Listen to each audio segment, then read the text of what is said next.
சின்ன குழந்தைய வந்து அப்படியே விரல் பிடிச்சி கூட்டிகிட்டு போகிற மாதிரி இந்த வண்டியை வந்து ஆப்ரேட் பண்ணலாம். அவ்வளோ ஒரு ஈஸி. வந்து கடைசியாக நம்ம வந்து பார்த்தீங்கன்னா ஒரு ரிவ்யூவாக ஒரு vlog-ஆ பார்த்தீங்கன்னா வந்து நம்ம வந்து முரஹராவோட தான் முடித்தோம். திருப்பியும் முரஹராவோடய ஸ்டார்ட் பண்ணுவோம், எப்படி போகிறதுன்னு பார்க்கணும்னு சொல்லிட்டு. அதுதான் பீலா வனார்னா என்ன ஸ்பெஷாலிட்டி சொல்கிறது, ஸ்பெஷாலிட்டின்னு ஒன்றும் இல்லை, வண்டியே ஃபுல்லு ஸ்பெஷல் வண்டி தான்.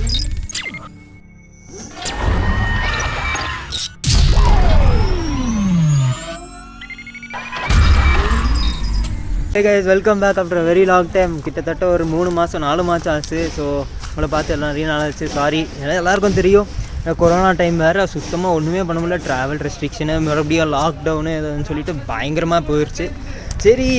சரி நம்மளால் ட்ராவல் ரிவ்யூ ரிவ்யூ எடுக்க முடியல. சரி இன்றைக்கி ஒரு டெக்னிக்கல் ரிவ்யூ, இன்னொரு நல்லா டெக்னிக்கல் ரிவ்யூ எடுப்போம்னு சொல்லிட்டு வந்திருக்கேன். அண்ட் பார்த்தீங்கன்னா நம்ம பஸ் அன்ஸில் எல்லாருக்கும் ரொம்ப பிடிச்ச வண்டி பீலா வனார். முரஹராவோட பீலா வனார் தான். ஸோ நிறைய பேருக்கு வந்து பீலா வனார்னா பிடிக்கும். அதுவும் வால்வோனா நிறைய பேர் கிரேதியான வால்வோ ஃபேன்ஸ் இருக்காங்க. ஸோ அவங்களுக்காக தான் ஒரு ட்ரீட் மாதிரி இந்த வீடியோ வந்து எடுக்க போகிறேன். அண்ட் இது பார்த்திங்கன்னா வந்து டெக்னிக்கல் ரிவ்யூ ஆஃப் பீலா வனார். ஸோ ஃபீச்சரிங் முரஹரா. இதுக்கு முன்னாடி நம்ம வந்து கடைசியாக நம்ம வந்து பார்த்திங்கன்னா ஒரு ரிவ்யூவாக ஒரு vlog-ஆ பார்த்திங்கன்னா வந்து நம்ம வந்து முரஹராவோட தான் முடித்தோம். திருப்பியும் முரஹராவோடய ஸ்டார்ட் பண்ணுவோம், எப்படி போகிறதுன்னு பார்க்கணும்னு சொல்லிட்டு ஒரு டெக்னிக்கல் ரிவ்யூ எடுக்கலாம்னு சொன்னேன். ஸோ தேங்க்ஸ் டு முரஹரா, ஏன்னா அவங்க வந்து ஓகே சொல்லி பர்மிஷன் கொடுத்தாங்க. ஸோ வாங்க எனி ஃபர்தர் இதை நம்ம வந்து உள்ளே போய் பார்ப்போம். அண்ட் நம்ம வந்து வண்டி பற்றி எப்படி இருக்குது, வண்டியில் என்னென்ன ஃபீச்சர்ஸு, ஓட்டுறதுக்கு எப்படி இருக்குது, எவ்வளோ டெக்னாலஜி இருக்குது, எல்லாம் போய் பார்ப்போம். ஸோ வாங்க போவோம்.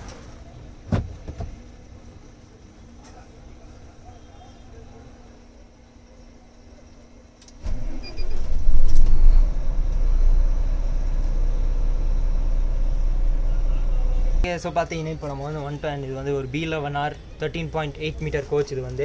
அண்ட் இதில் வந்து என்ன ஸ்பெஷாலிட்டி பார்த்தீங்கன்னா வந்து இதுதான் பீலா வனார்னா என்ன ஸ்பெஷாலிட்டி சொல்கிறது, ஸ்பெஷாலிட்டின்னு ஒன்றும் இல்லை, வண்டியே ஃபுல்லு ஸ்பெஷல் வண்டி தான். ஸோ ஒரு பீலா வனார் வால்வோ வந்து top most variant in Volvo buses specifically. And இது வந்து இந்த வண்டியோட ஸ்பெஷல் ஃபீச்சர்ஸ் அப்படி என்ன, அப்படி பேசிக்காக நம்ம அவுட்லுக்கோட பார்த்து கண்டுபிடிக்கிற என்ன ஸ்பெஷல் ஃபீச்சர்னால் வந்து இந்த வண்டியோட இந்த டேக் ஆக்சல் தான், இந்த வீல் தான், இந்த அந்த கடைசி வீல் தான் வந்து ஒரு ஸ்பெஷலான ஹைலைட்டு இந்த வண்டிக்கு. சின்ஸ் இது வந்து ஒரு லாங் வண்டினால உங்களுக்கு திரும்புறதுக்கு கொஞ்சம் கஷ்டமாக இருக்கும், பொதுவாக ஓட்டுறவங்களுக்கு வந்து கஷ்டமாக இருக்கும். அது அவ்வளோ ஈஸி கிடையாது. இந்த வண்டி ஓட்டுறது பொதுவாகவே ஒரு ஈஸியான ஒரு இது கிடையாது. இதுக்குன்னு ஒரு செப்பரேட் ட்ரைனிங் இருக்குது. ஒரு டிரைவர் ஓட்டுறாருன்னா இந்த வண்டி அவங்களுக்கு வந்து ஒரு சர்டன் அமௌண்ட் ஆஃப் எக்ஸ்பீரியன்ஸ் தேவை, ரொம்பவே எக்ஸ்பீரியன்ஸ் தேவை இந்த வண்டி ஓட்டுறதுக்கு. அண்ட் இந்த பர்டிகுலர் மாடல் ஓட்டுறதுக்கு கூட ஒரு சில ட்ராவல்ஸை பார்த்தீங்கன்னா வந்து கொஞ்சம் வால்வோவில் எவ்வளோ எக்ஸ்பீரியன்ஸ் இருக்கோ அதுக்கேற்ற மாதிரி தான் அவங்க வந்து இந்த வண்டியை தருவாங்க.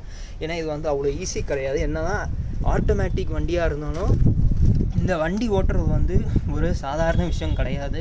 ஏன்னா இதுக்கு உள்ள பேசஞ்சர் இருப்பாங்க அண்ட் கண்ட்ரோல் பண்ணுறதும் கொஞ்சம் ஏன்னா ரொம்ப ஹை பவர் இன்ஜினால கிட்டத்தட்ட 10,800 cc இன்ஜின். இது வந்து 11 லிட்டர் இன்ஜின். அண்ட் அவங்க டிஸ்பிளேஸ்மெண்ட் பார்த்தீங்கன்னா 10,800 cc. So it is not a normal நம்ம கார் பைக் ஓட்டுற மாதிரி கிடையாது. கொஞ்சம் கேர்ஃபுல்லாக ஹேண்டில் பண்ண இந்த வண்டியை. ஸோ அதுக்காக தான் இந்த டேக் ஆக்சல் கொடுத்துருக்காங்க. ஏன்னா டிரைவர்ஸ் ஓட்டுற வந்து ஒரு கொஞ்சம் கம்ஃபர்டபுளாக அவங்க திருப்பும் போது கொஞ்சம் ஈஸியாக இருக்கிற மாதிரி தான் இது வந்து கொடுத்துருக்காங்க அந்த டேக் ஆக்சல். அதுதான் வந்து இந்த வண்டியில் இருக்கிற ஒரு ஸ்பெஷல் ஹைலைட்டடான ஃபீச்சரு நம்ம எல்லாம் பார்க்குற மாதிரி.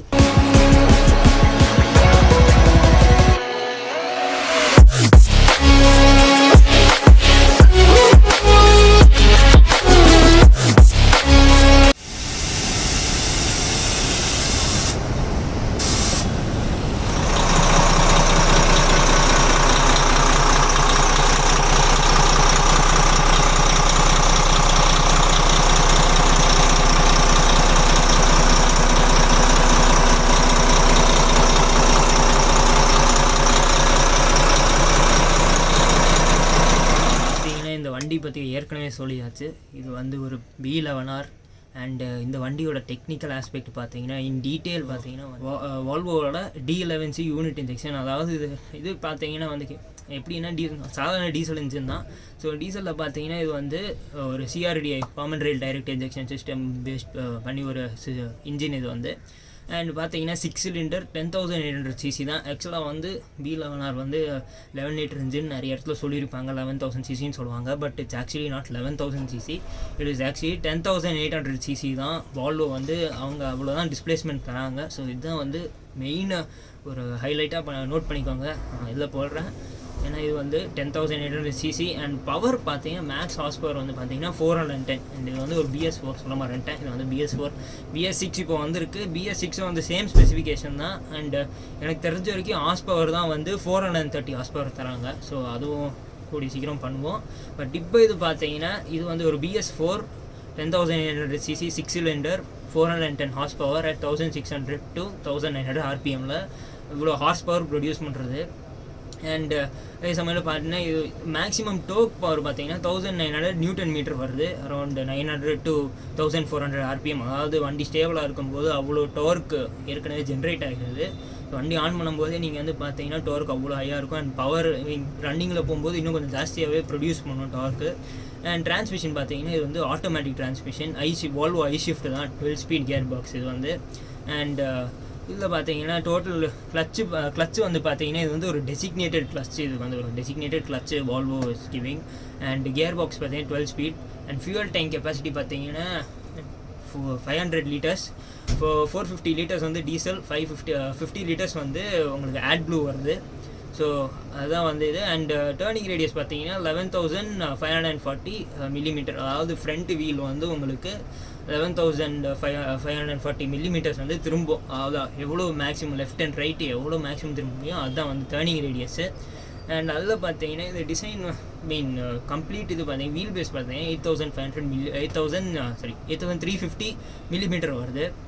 அண்ட் ஃப்ரண்ட் டயர் பார்த்தீங்கன்னா 295/80 ரேடியல் டயர்ஸ் தான் வரும். 222 ரேடியல் 22.5 இந்த ரேடியல் டயர்ஸ் தான் போடுவாங்க. ஏன்னா இது வந்து ஃபர்ஸ்ட் ஆஃப் ஆல் இது வந்து பெரிய வண்டி, ஸ்டெபிலிட்டி இருக்கணும். அண்ட் லாங் டிஸ்டன்ஸ் வேறு போகிறது. ஸோ வண்டி கொஞ்சம் ஹை ஸ்பீடு வேறு, பவர் வேறு ரொம்ப ஜாஸ்தி. ஸ்பீடு கொஞ்சம் ஒரு 90 வந்து பார்த்தீங்கன்னா ஒரு very high speed for Volvo. ஏன்னா இது ரொம்ப பெரிய engine, you can just imagine. So அந்த டைமில் பார்த்தீங்கன்னா இது ரேடியல் டயர்ஸ் தான் வந்து அவங்களுக்கு நல்லா கண்ட்ரோலு, வண்டி ஸ்டெபிலிட்டி ஓட்டுறவங்களுக்கு ரொம்ப நல்லா இருக்கும். அண்ட் ரெயினில் கூட பார்த்தீங்கன்னா ரெயினில் கூட பார்த்தீங்கன்னா வந்து அவங்களுக்கு ஒரு மாதிரி ஸ்டெபிளாக இருக்கும், வண்டி ஸ்கிட் ஆகாமல் பார்த்துக்கும். So that's is the use of radial tyres. பின்னாடியும் வந்து பார்த்தீங்கன்னா same dimension based radial tyres தான் போட்டுவாங்க. அண்ட் இது வந்து கம்ப்ளீட்லி டியூப்லெஸ் டயர்ஸ் தான். இது வந்து பார்த்தீங்கன்னா இந்த வண்டியோட ஓவரால் ஹைட்டு பார்த்தீங்கன்னா கிட்ட வந்து 3,600 மில்லிமீட்டர் வருது. அண்ட் வெடுத்து பார்த்தீங்கன்னா 2,400 மில்லிமீட்டர். நான் வந்து சொல்கிறது லைக் ஓவரால் டோட்டல் இது சொல்கிறேன். இந்த ஒவ்வொரு வண்டி ஒவ்வொரு ஆப்ரேட்டர் பொறுத்து மாறும். சில பேர் வந்து 13 பண்ணி எடுப்பாங்க, இல்லைன்னா 14.5 எடுப்பாங்க. ஸோ ஆப்ரேட்டர் இது வேரி ஆகும், அவங்களுக்கு எந்த விருப்பப்படி வண்டி வேணுமோ அந்த மாதிரி எடுப்பாங்க. ஸோ அது டிஃப்ரென்ஸ் இருக்குது. அண்ட் கிரவுண்ட் கிளியரன்ஸ் பார்த்தீங்கன்னா 209 மில்லிமீட்டர். ஸோ பேசிக் கிரவுண்ட் கிளியரன்ஸும் தான் இருக்கும். அதாவது அவங்க சஸ்பென்ஷன் கம்ப்ளீட்லி லோ பண்ணிட்டாங்கன்னா அந்த இது இருக்கும். அண்ட் மேலே ஹை பண்ணாங்கன்னா கொஞ்சம் ஜாஸ்தி வரும். ஸோ உங்களுக்கே தெரியும் வால்வோ வந்து பொதுவாக ஹைட் அட்ஜஸ்ட் பண்ணிக்கலாம். அக்கார்டிங் டு த ரோட் கண்டிஷன்னு டெரெயின் பார்த்து அவங்க அட்ஜஸ்ட் பண்ணிப்பாங்க. இவ்வளோவா டிரைவர்ஸ்க்கு எப்படி ஓட்ட முடியுமோ, அவங்களுக்கு எவ்வளோ கம்ஃபர்ட்டாக இருக்கோ அதுக்கேற்ற மாதிரி அவங்க அட்ஜஸ்ட் பண்ணிப்பாங்க. அண்ட் சேஃப்டி ஃபீச்சர்ஸ் பார்த்தீங்கன்னா வால்வோவில் வந்து ஃபஸ்ட்டு எல்லா வீலுமே வந்து டிஸ்க் பிரேக்கில் தான் வருது. எதுவுமே ட்ரம்மு கிடையாது, completely disc brake. So first பிரேக்கிங்லேருந்து அவங்க டிஸ்க் பிரேக்ஸை கொடுத்துருக்காங்க. அண்ட் ரேர் 2 ஆக்சலும் வந்து டிஸ்க் பிரேக்ஸ் தான் இருக்கும் உங்களுக்கு. ஃப்ரண்ட் ஆக்சலில் வந்து பார்த்தீங்கன்னா ரிஜிட் அண்ட் ஸ்டியரபிள் ஆக்சல், ஏன்னா ஃப்ரண்ட் ஆக்சல் இதுவாக இருக்கும். அண்ட் ரேர் டேக் ஆக்சலும் வந்து ரிஜிட் டைப் அண்ட் அதுவும் ஸ்டியரபிள். ஸோ V9Rல வந்து பார்த்தீங்கன்னா நான் ஸ்டீரபிள், இதில் வந்து பார்த்தீங்கன்னா ஸ்டீரபிள். ஸோ நிறைய பேருக்கு இந்த கன்ஃபியூஷன் இருக்கும். ஸோ உங்கள் கன்ஃபியூஷன் இப்போ கிளியராக இருக்கும்னு நினைக்கிறேன். ஏன்னா இது வந்து B11Rல மட்டும்தான், B11R, Scania and Mercedes Benz இந்த 3 மல்டி ஆக்சல் மாடல்ஸில் மட்டும்தான் வந்து ரேர் ஆக்சல் உங்களுக்கு வந்து திரும்பும். வேறு எந்த வண்டிலையும் திரும்பாது. வால்வோவில் கூட உங்களுக்கு 2 மல்டி ஆக்சல் இருக்குது, அதில் B9Rல திரும்பாது, B11Rல தான் திரும்பும். நோட் பண்ணிக்கோங்க. அண்டு சஸ்பென்ஷன் பார்த்தீங்கன்னா கம்ப்ளீட்லி ஏர் சஸ்பென்ஷன் தான், ஃபுல்லு வண்டி ஏர் சஸ்பென்ஷன். ஸோ நான் சொல்ல வேண்டியது சொல்லிட்டேன். அண்ட் இப்போ பார்த்தீங்கன்னா நம்மளோட வந்து பார்த்தீங்கன்னா ஃபஸ்ட்டு வணக்கம். நான் வந்து பொள்ளாச்சியிலேருந்து விஜயகுமார், அப்பா பேர் செல்வராஜ். நான் வந்து கோயம்புத்தூரில் தான் படித்தேங்க. பிஹெச்சி சரோஜனா ஹையர் செகண்டரி ஸ்கூல், இந்த ஆர்ட்ஸ் அண்ட் காலேஜ். ஸோ நான் ஒரு 25 இயர்ஸாக டிரைவிங்கில் இருக்கிறேன். அதில் ஒரு 15 இயர்ஸை வந்து வால்வோ ஓட்டிகிட்டு இருக்கிறேன்.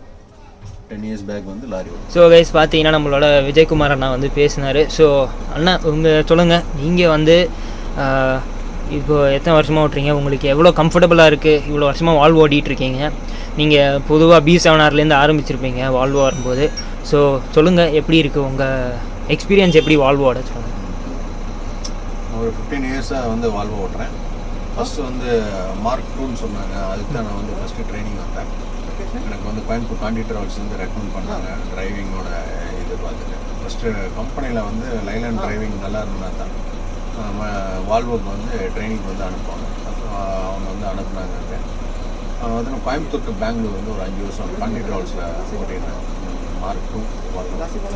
ஸோ அதுக்கப்புறம் 5 வருஷம் கழிச்சு அப்போ தான் ஃபஸ்ட்டு ஆப்ரேட் பண்ணுறாங்க கீசினி travels, Hyderabad to Coimbatore. So நான் தான் ஃபஸ்ட்டு டிரைவர் தமிழ்நாட்டில் இருந்துன்னு நினைக்கிறேன். நான் அதில் ஒரு 5 வருஷம் ஒரு ப்ரௌடான ஃபீலிங். ஏன்னா தமிழ்நாட்டிலேருந்து நீங்கள் தான் முதல் வால்வோ வரீங்க. இல்லை அப்படின்ட்டு இல்லை, முன்னாடி போனாலுமே கம்பெனியில் வந்து நான் தான் ஃபஸ்ட்டு டிரைவர்னு சொல்லி அது உங்களுக்கு ஒரு ப்ரௌடான மொமெண்ட்டு. அந்த மல்டி எக்ஸல் அங்கே வந்து ட்ரைனிங் அனுப்புனாங்க, அங்கே போய் ஜாயின் பண்ணுறதுக்கு. அங்கே தான் B9R மல்டி எக்ஸல் ட்ரைனிங் எடுத்தேன். ஒரு 5 இயர்ஸ் அங்கே ஒர்க் பண்ணேன்.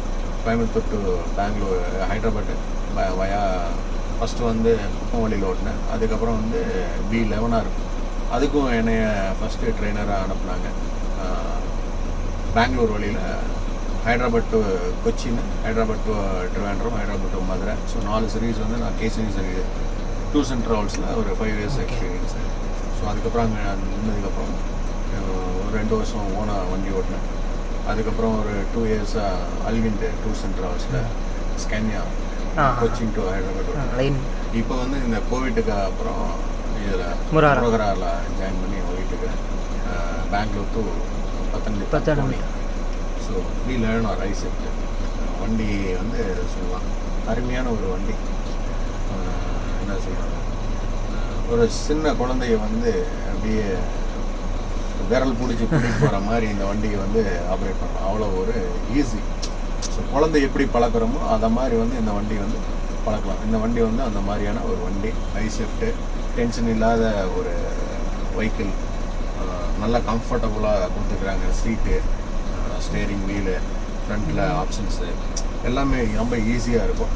இது வந்து எனக்கு தெரிஞ்ச ஸ்கேனியாவுக்கும் வால்வோக்கும் நான் ஓட்டினதில் எனக்கு கம்ஃபர்ட் வந்து பார்த்தீங்கன்னா வால்வோ தான். ஸோ இந்தியன் ரோட்ஸ்க்கு வந்து டாட்டா லைலாண்டு மாதிரி, லைலாண்டு எப்படி சவுத் இந்தியன் செலக்ட் பண்ணுவாங்களோ அது மாதிரி தான் நான் வால்வோ லைக் பண்ணுறீங்க. ஸோ வால்வோ ரொம்ப ஸ்மூத்தாக இருக்கும். ஐசெப்ட்டுங்கிறனால பேசஞ்சருக்கு வந்து உள்ளே உட்காந்துருந்தாங்கன்னா கியர் என்கேஜ்மெண்ட் எல்லாம் தெரியாமல், ஜர்க்கிங் இல்லாமல் ஒரு ஸ்மூத்தான ஒரு டிரைவிங் வந்து ஸ்மூத் ரைடாக கொடுக்கும். ரைடை வந்து நான் வந்து தருவேன் அப்படின்னு பெருமை கொள்கிறேன் வால்வோ. அப்புறம் யார் என்ன சொல்கிறது, ஓனருக்கு வந்து மெயின்டெனன்ஸ் லோவான ஒரு வண்டி வால்வோ பொறுத்தளவு. ஸ்கேனியா வந்து ஜாஸ்தியாக வரும்னு என்னுடைய அபிப்பிராயம். ஃபீலிங் வந்து பார்த்தீங்கன்னா நல்லா இருக்கு. எனக்கு வால்வோ தான் வந்து அப்படி டிஃப்ரென்ஸ் நீங்கள் என்ன பார்க்குறீங்க? ஏன்னா ஸ்கேனியாவில் பார்த்தீங்கன்னா 2 இன்னும் பை ஆக்சலு, இன்னொன்று மல்டி ஆக்சலு. இதில் பார்த்தீங்கன்னா கிட்டத்தட்ட இப்போ 3 வேரியண்ட் இருக்குது. ஸோ இது நீங்கள் வந்து இந்த B11Rல இருக்கிற எல்லா இதுவுமே வந்து ஸ்கேனியாவில் இருக்குதுன்னு சொல்லுவேன். ஸ்கேனியாவில் இருக்கிறது எல்லாமே வந்து B11Rலையும் கொடுக்குறாங்க. அதனால் சேஃப்டி பொறுத்த வரைக்கும் எது பெஸ்ட்டுன்னு சொல்கிறீங்க? சேஃப்டி 2 வண்டியுமே சேஃப்டி தான். எல்லாமே disc wheel, retarder brake. So எல்லாமே ஸ்பீடு லாக் தான், 100 தான். 100க்கு மேலே கிடையாது. அது வந்து கம்பெனியோட ஆத்தரைசேஷன், அவ்வளோதான். நல்லா ஹெட்லைட்டு ஃபோக்கஸ் கொடுத்துருக்குறாங்க. Retarder brake, smooth, driver seat முதல் கொண்டு ஆக்ஷன், ஒரே எஃபெக்ட்டுமே இல்லை. ஸோ ரொம்ப நாள், ரொம்ப கிலோமீட்டர் ஒரே ஆளு கூட ஓட்டலாம். கிட்டத்தட்ட 700 கிலோமீட்டர் 800 கிலோமீட்டர் ஒரே ஆள் ஓட்டினாலும் கூட ஒரு டயர்டும் ஒரு ரெஸ்ட் தேவையில்லை அப்படிங்கிறது என்னுடைய ஃபீலிங். டென்ஷனாக வண்டி ஓட்டினா ஓகே தான். அது நைட்டாக இருந்தாலும் சரி, பகலாக இருந்தாலும் சரி ஓட்டலாம் தாராளம். டேஷ்போர்டில் வந்து பார்த்தீங்கன்னா இவ்வளோ சுவிட்செல்லாம் தந்துக்கிறாங்க. இதெல்லாம் எதுக்குன்னா, இதில் வந்து USB charges ஆனு, camera display on பண்ணிக்கலாம், இன்வெர்டர் சுவிட்சு, டிவி சுவிட்ச் இருக்குது, ரீடிங் லேம்ப் இருக்குது, நைட் லேம்ப் இருக்குது, டியூப் லைட் இருக்குது, இஎன்டி சிஸ்டம் இருக்குது, ஃப்ரண்ட்டில் driver lamp, root board light, reading lamp separate left right. So எவ்வளோ சுவிட்சஸ் கொடுத்துருக்குறாங்க ஸோ ஆப்ரேஷன். இது வந்து உங்களுக்கு பின்னாடி வர வண்டி என்ன டிஸ்டன்ஸ் வரும் காமிக்கும் உங்களுக்கு. டிஸ்டன்ஸில் நமக்கு வியூ ரிவர்ஸ் போனோம்னா நம்ம பார்க்குறதுக்கு யாருமே இல்லாமல் 2 சைட் மிரர் மட்டும் அண்ட் ரிவர்ஸ் எடுக்கும்போது சௌகரியமாக இருக்கும் உங்களுக்கு. சௌகரியமாக இருக்கும். அப்புறம் இது வந்து டோரு அண்ட் ஹெட்லைட்டு. அதுக்கப்புறம் பார்த்தா இந்த சுவிட்ச் வந்து டோர் நாப். இது வந்து headlight parking and dim bright. அப்புறம் வந்து உள்ள முன்னாடி 3 ஹெட்லைட்டு இது இருக்கும் லேம்ப்பு. அதில் வந்து சிங்கிளுக்கு வந்து ஒரு இது ஃபுல்லாக ஐபீமுக்கு. இது வந்து டேஷ்போர்டு கண்ட்ரோல் சுவிட்ச், அந்த லைட்டு டிம் பிரைட்டு. அது அப்புறம் பார்த்தா இது பார்க்கிங் பிரேக்கு லிவரு. இது பேட்டரி மெயின் ஆனு. இது வந்து பாடி லிஃப்ட் பண்ணலாம் எந்த இடத்துல ஹைட் அட்ஜஸ்ட்மெண்ட்டு. இது வந்து மழை பெய்யும்போது ஸ்கிட் ஆகாமல் இருக்கிறதுக்கு இது பண்ணுற இது ஆன்டி ஸ்கிட்டிங். அது இது வந்து பார்த்தீங்கன்னா அப்பில் போயிட்டு வண்டி ரிவர்ஸ் ஆகாமல் இருக்கிறதுக்கு ஹில் கண்ட்ரோல் இது. ஸோ இது வந்து டம்மி பண்ணிக்கலாம் டேர்னிங் பண்ணும்போது. சைடு மிரர் வியூ வந்து அட்ஜஸ்ட்மெண்ட்டுக்கு இங்கே கண்ட்ரோல் கொடுத்துக்கிறாங்க, நம்ம திருப்ப வேண்டியதில்லை.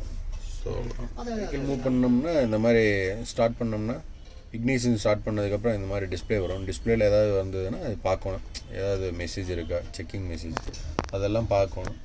அதுக்கப்புறம் நம்ம கேஜஸ் எல்லாம் இருக்குது இதுலேயே. ஸோ வண்டி டெம்பரேச்சர் எல்லாம் ஆயில் எல்லாமே இங்கேயே தெரியும். ஓகே. ஏர் ப்ரெஷர் எதில் பார்ப்பீங்க நீங்கள் இதில் எக்ஸாக்டாக?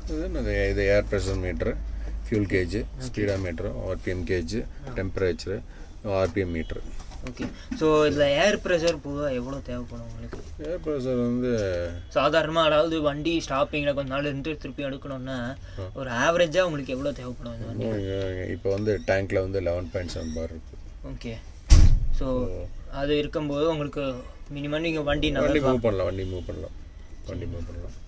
ஸோ அந்த மாதிரி நிறைய இருக்குது. அதுக்கப்புறம் டிஸ்பிளே செட்டிங்ஸ், ஏர்ப்ளூட் லெவலு, வெஹிக்கிள் இது வரைக்கும் வந்த ஃபியூல் மைலேஜ், அப்புறம் வந்து கியர் என்ன மோடில் இருக்குது, ஸோ இது டைமிங்கு இதெல்லாம் இருக்குது நிறையா. அதுக்கப்புறம் இந்த லிவர் வந்து பார்த்திங்கன்னா சைடு இண்டிகேட்டரு, ஐபீம் லோ பீமுக்கு வர சுவிட்ச் இது. அப்புறம் இதில் வந்து ரிசியூம் பண்ணிக்கிற ஒரு சுவிட்ச் ஒன்று இருக்குது, ஆர்பிஎம் செட்டிங். இதுதான் வந்து ரிசியூம், அதாவது க்ரூஸ் கண்ட்ரோல் நீ ஸ்பீடு கொஞ்சம் ஏற்றி இறக்கிக்கலாம் அந்த மாதிரி தான் சொல்கிறீங்க. ஸோ அந்த கண்ட்ரோல் இந்த லிவரில் இருக்குது. இது ரைட் சைடில் வந்து பார்த்தீங்கன்னா ரிட்டார்டர் லிவர். இதுவும் அட்ஜஸ்ட் பண்ணிக்கலாம். ரிட்டார்டர் இதுவும் அட்ஜஸ்ட் பண்ணிக்கலாம், எவ்வளோ பவர் நமக்கு தேவையோ அவ்வளோக்கு ப்ளஸ் பண்ணிக்கலாம், மைனஸ் பண்ணிக்கலாம். இதே ரன்னிங்கில் போகும்போது ரொம்ப ஸ்மூத், லாங் டிரைவிங்கில் போகும்போது யூஸ் பண்ணோம்னா டிஸ்க் அப்ளை பண்ணாமல் ஒன்லி ரிட்டார்டர் மட்டும் யூஸ் பண்ணி வெஹிக்கிள் வந்து மூவ் பண்ணலாம். போகும்போது ரிட்டார்டர் ஒரு பாயிண்ட் தட்டிப்பீங்களா இல்லை எப்படி? இல்லை அப்படி இல்லை, போயிட்டே இருக்கும். அது தேவைன்னா நமக்கு வந்து லைட்டாக ஸ்லோ பண்ணணும் அப்படின்னா பிரேக்கில் கால் வைக்க வேண்டியதில்லை. லிவர் ஒரு டச் பண்ணோம்னா ஒரு குறிப்பிட்ட அளவு கம்மியாகும். ஸோ அது இது வந்து பார்த்திங்கன்னா வைபர் இண்டிகேஷன். அப்புறம் இதில் வந்து வெஹிக்கிள் செட்டிங்ஸுக்கெல்லாம் வர ஒரு ஆப்ரேஷன் இது கொடுக்குறாங்க. இதான் கியர் பாக்ஸுங்க, சின்ன பொட்டியாக இருக்கும். இதுதான் அந்த வால்வோ ஐ ஷிஃப்ட்டு. இது பற்றி இது வந்து லிவர் அவ்வளோதான். ஒரு 4 பொசிஷன் இருக்குது. இது வந்து நியூட்ரல் பொசிஷனு, கீழே ப்ரெஸ்ஸை நாம் பண்ணி ஆட்டோமேட்டிக் மேனுவல் மேலே இங்கே இருக்குது. ஸோ கீழே தள்ளணும்னா ரிவர்ஸ் மோடு. ஸோ ஃபார்வேர்டில் 12 கியர்ஸு, ரிவர்ஸில் 4 கியர்ஸ். ஸோ கைஸ் பார்த்துருப்பீங்க. ஸோ நம்மளோட விஜயகுமார் அண்ணா வந்து ஒரு நல்ல இன்டர்வியூவாக கொடுத்தாரு. இந்த வண்டி பற்றி ரொம்ப டீட்டெயில்டாக சொன்னார். ஸோ நிறைய பஸ் ஃபேன்ஸ் கேட்டுட்டு இருந்தாங்க எப்படி இருக்கும். ஏன்னா எனக்கு நிறைய பேர் இதுக்கு முன்னாடி வந்து இன்ஸ்டாகிராமில் வந்து மெசேஜ் போட்டுட்ருப்பாங்க, என்ன இந்த வண்டி பற்றி சொல்லுங்கள், இந்த வண்டி எவ்வளோ பவர், எது திரும்ப எப்படி டிஃப்ரென்ஷியேட் பண்ணுறது, 9R 11R அந்த மாதிரி நிறைய கேள்வி கேட்டுட்டு இருந்தாங்க. ஸோ அவங்களுக்காக இது ஒரு ஸ்பெஷல் ட்ரீட்டாக போடுறேன். என்ன நிறைய மாதம் கழிச்சு சரி வண்டி வந்துருச்சு. இந்த ஒரு வண்டி எனக்கு தெரிஞ்சு இந்த ஒரு ஆப்ரேட்டர் தான் வந்து ஒரு 11R கொண்டு வந்தாங்க. திருப்பியும் இந்த 2வது லாக்டவுன் அவுட்டு. ஸோ அவங்களுக்கு அப்ரோச் பண்ணிட்டு, ஸோ முராராவுக்கு அப்ரோச் பண்ணிட்டு தான் இந்த வண்டி வீடியோ எடுத்தேன். அண்ட் முராராவுக்கு ரொம்ப தேங்க்ஸ் சொல்லிக்கிறேன். ஏன்னா அவங்க வந்து இந்த டைமில் நமக்கு திருப்பியும் நம்மளுக்கு ஒரு ஹெல்ப் பண்ணாங்க. நம்மளுக்கு ஓகே சொல்லி ஒரு பெர்மிஷன் கொடுத்து ஒரு டிரைவர் இன்டர்வியூ எடுக்க சொல்லி, டிரைவர் இன்டர்வியூவும் நம்ம கேட்டு அவங்க பெர்மிஷன் கொடுத்து நம்ம ஒரு டீட்டெயில்டான ஒரு டெக்னிக்கல் ரிவ்யூ உங்களுக்காக தான் நான் வந்து இதை எடுத்திருக்கேன். நிறைய பஸ் ஃபேன்ஸு நிறைய பேருக்கு வந்து கன்ஃபியூஷன், எதை எப்படி டிஃபர் பண்ணுறது, எவ்வளோ கெப்பாசிட்டி, நிறைய கன்ஃபியூஷன்ஸ் இருக்கும் இந்த வண்டி பற்றி. ஸோ அவங்களுக்காக ஒரு ஒரு ஒரு யூனோ ஒரு நல்ல ஒரு இன்ஃபர்மேட்டிவான வீடியோ எடுத்திருக்கேன். ஸோ இதில் பாருங்கள். ஸோ இந்த வீடியோ பற்றி பாருங்கள். அண்ட் இந்த வண்டி பார்த்தீங்கன்னா அண்ணன் வந்து டீட்டெயில்டாக சொன்னார் அவங்களுக்கு ஓட்ட எப்படி இருக்குது அண்ட் இந்த வண்டிக்கு வேண்டிய எக்ஸ்பீரியன்ஸு எவ்வளோ. நான் இதுக்கு முன்னாடியே சொன்னேன், இந்த வண்டி ஓட்டுறது அவ்வளோ சாதாரண விஷயம் கிடையாது. ஒரு ஒரு ரிக்குவயர்மெண்ட்ஸ் இருக்குது, ஒரு கம்ப்ளீட் செட் ஆஃப் ரிக்குவயர்மெண்ட்ஸ் இருக்குது இந்த வண்டி ஓட்ட ஆக்சுவலி.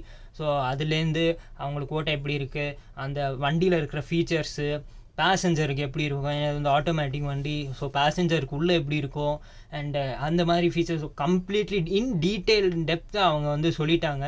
அவங்களுக்காகவும் சரி, ஒரு பேசஞ்சர் நான் வந்து ஒரு சாதாரண நான் வீடியோவில் ஒரு சாதாரண பேசஞ்சர் தான், எனக்கு எப்படி இருக்கும்னு கூட அந்த பாயிண்ட் ஆஃப் வியூவில் கூட கிளியராக நீட்டாக சொல்லியிருக்காங்க. ஸோ அவங்களுக்கு ரொம்ப தேங்க்ஸ் சொல்ல விரும்புகிறேன். அண்ட் முராராவுக்கும் ரொம்ப தேங்க்ஸ் சொல்லிக்கிறேன், ஏன்னா அவங்களும் அலோவ் பண்ணதுனால. அண்ட் அவங்க வண்டி எக்ஸ்க்ளூசிவாக எடுக்கிறதுக்காக அவங்களும் பர்மிஷன் கொடுத்து அவங்களுக்கும் ரொம்ப தேங்க்ஸ். ஸோ இந்த வீடியோ கைஸ் பார்த்துருப்பீங்க. இந்த வீடியோவில் கம்ப்ளீட் டீட்டெயில் ரிவ்யூ எடுத்தாச்சு. ஸோ உங்களுக்கு இந்த வீடியோ பிடிச்சா லைக், ஷேர் அண்ட் சப்ஸ்கிரைப் பண்ணுங்க. அப்படியே அந்த பெல் ஐக்கானும் தட்டிடுங்க. கூடிய சீக்கிரம் நம்ம ஒரு ட்ராவல் ரிவ்யூவும் எடுப்போம். கொஞ்சம் சுச்சுவேஷன் கொஞ்சம் சரியா இல்லை, செகண்ட் வேவ் போயிடுச்சு, இப்போ தேர்ட் வேவ் வருது, அதான் நிறைய இது இருக்குது. So I don't want to risk. So அன்னெசரியாக ட்ராவல் பண்ண வேணான்னு பார்க்குறேன். ஸோ கொஞ்சம் நாள் கொஞ்சம் தள்ளி போடுவோம். கண்டிப்பாக ட்ராவல் பண்ணுவேன், பட் நாட் இந்த கரண்ட் சுச்சுவேஷனில் இல்லை. ஸோ கொஞ்சம் நாள் கழிச்சு நம்ம பண்ணுவோம். அதுக்குள்ளே இன்னொரு டெக்னிக்கல் ரிவ்யூ கிடைக்கிறதா பார்க்குறேன். ஸோ இதுக்குள்ளே நான் ட்ரை பண்ணுறேன், ஏதாவது இன்னோவேட்டிவாக போட முடியுமான்னு பார்க்குறேன். So keep supporting guys. So stay tune. More videos come. இன்ஸ்டாகிராமில் ரெகுலர் அப்டேட்ஸ் தரேன், போஸ்ட் பண்ணுறேன். லிங்க் டிஸ்கிரிப்ஷனில் இருக்கும். ஸோ பாருங்கள். இதோட இந்த வீடியோ முடிச்சுக்கிறேன். So bye guys, take care.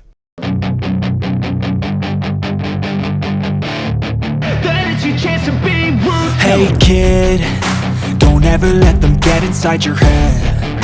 They'll tell you what to do in life instead of everything you know that you could get. Don't let them guide your life towards regret. I'll fight for what I love with every breath. My past is filled with things I won't forget. I use them all to push me to my best. So treat the worst of times just like a test. If only I could go back in time, I'd tell myself that